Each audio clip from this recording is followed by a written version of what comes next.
Bonjour et bienvenue pour cette nouvelle séquence de paroles de la vie éternelle avec Marc Joseph. Nous sommes aujourd'hui le 28 mai 2023. C'est encore un jour de grâce avec Jésus-Christ.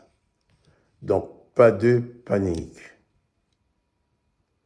Bannis la peur de ta vie pour cette journée, car Jésus-Christ est avec toi selon sa promesse. Il dit, je suis avec toi tous les jours jusqu'à la fin du monde. Je suis venu t'encourager ce matin en te disant, Jésus-Christ est avec toi. Il va conduire, diriger ta journée. Il va diriger toutes choses. Il a promis d'être avec toi, alors il ne t'abandonnera jamais. Souviens-toi et n'oublie jamais cela. La présence de Jésus-Christ va t'accompagner dans toutes les circonstances. Quels que soient les événements que tu auras à vivre durant cette journée, fixe ton regard sur Jésus. Place ta confiance en lui. Place ta foi en Jésus-Christ, en sa bonté, en sa grâce, en sa toute-puissance. Et il saura toujours venir à ton secours.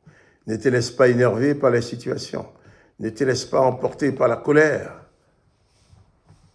La colère, c'est ton ennemi. Ne te laisse pas emporter par ces choses-là. Mais attache-toi à Jésus-Christ. Reste confiant en lui. Hier, nous avons parlé de ce fameux Jairus, dont la fille était morte. Tandis que Jésus s'en allait pour guérir sa fille, ses serviteurs sont venus lui dire que sa fille est morte, qu'il ne faut plus importuner le maître. Mais Jésus n'en a pas tenu compte. Jésus avait dit à Jairus, nous avons vu ça hier matin, ne crains pas, crois seulement.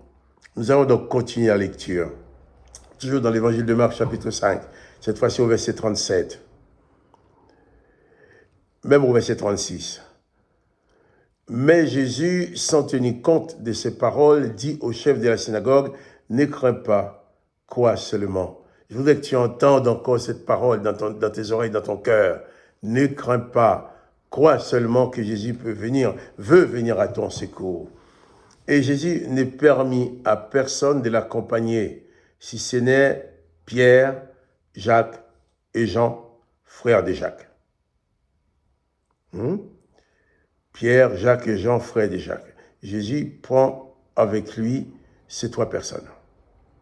Et ils arrivèrent à la maison du chef de la synagogue, où Jésus vit une foule bruyante et des gens qui pleuraient et poussaient de grands cris.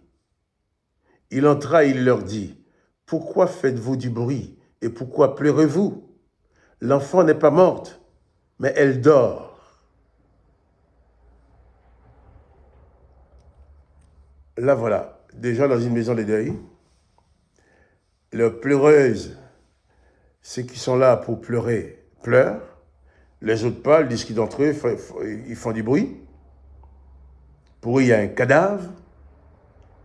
Et Jésus arrive, qui leur dit, l'enfant n'est pas morte, mais elle dort. Chose bizarre. Tout le monde sait qu'elle est morte, pourtant.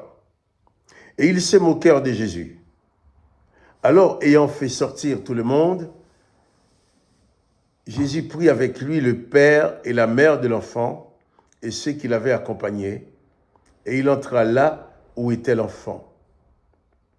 Il la saisit par la main et lui dit, « Talitha, Kumi », ce qui signifie, « Jeune fille, lève-toi, je te le dis. » Aussitôt la jeune fille se leva et se mit à marcher, car elle avait 12 ans.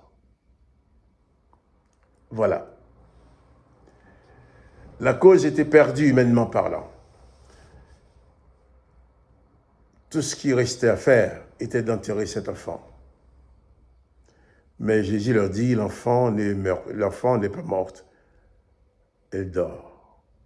Jésus va prendre avec lui le père et la mère de l'enfant et les trois disciples qui l'accompagnaient. C'était donc 6 personnes. Non, pas 6 personnes. Oui, avec Jésus, ça fait 6, oui. Les 3 disciples, Jésus, ça fait 4. Les 2 autres, ça fait 6. Entrant à l'endroit où se trouvait ce que nous appellerons le cadavre, l'enfant. Jésus prend l'enfant par la main et lui dit, eh bien, Talita Kumi, jeune fille, lève-toi. Les textes nous disent que la jeune fille s'éleva aussitôt et s'est mise à marcher.